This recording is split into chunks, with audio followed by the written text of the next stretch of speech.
Gabimaru starts off enduring the brutal bull-tearing torture, with two bulls tied to his legs and their tails set on fire. Even though the startled bulls run for their lives, Gabimaru tires them out until they foam at the mouth just by flexing, staying completely unharmed. Before this, he broke 49 blades during his beheading, and even sat through boiling oil like it was a hot bath. He is only being executed because of his master, who killed his parents and raised him to be a cold-blooded ninja. Known as Hollow Gabimaru, his potential impressed the master, who married his daughter to him. He had originally cut off all emotion, but under his wife's care, his gray memories gained color, giving him a weakness. To punish him for getting slow on the draw, the master burned his wife's face, but this only made him decide to retire and live a normal life. The master pretended to let him go, but followed the rule of, if I can't have you, no one can, and set a trap during his last mission. With his maxed out stats, escaping would have been easy, but to protect his wife, who was still under the master's control, he gave up without a fight. Just as he thought normal punishments couldn't scratch him, an executioner named Sagiri appeared before him. Sagiri only glanced at him, but Gabimaru felt the threat of death, even hallucinating his own beheading. Realizing this woman actually had the power to kill him, Gabimaru broke out of his shackles. Sagiri attacked instantly. Gabimaru dodged just in time, stole a weapon, and started a head-on clash. Just as Gabimaru prepared to fight to the death, Sagiri pulled out a government pardon and told him to stop. If he earns this pardon, he can escape the hunt, get protection, and live the dream life with his wife.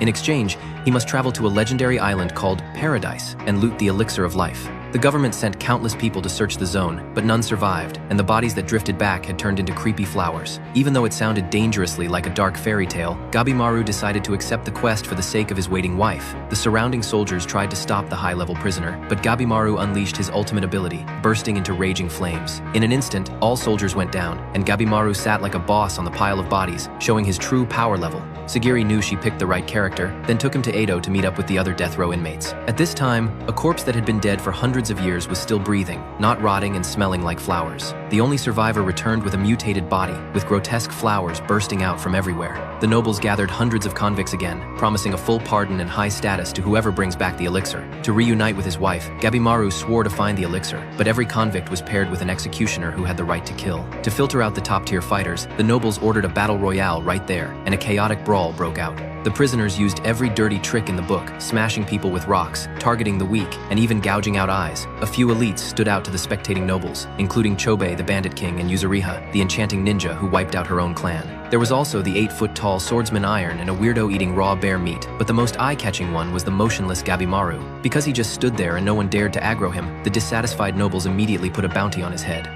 One convict thought he found an easy target and happily threw a stone, but Gabimaru dodged it effortlessly. Gabimaru sighed, his gaze shifted, and he decided to wipe out everyone who made a move, treating the audience to a visual feast.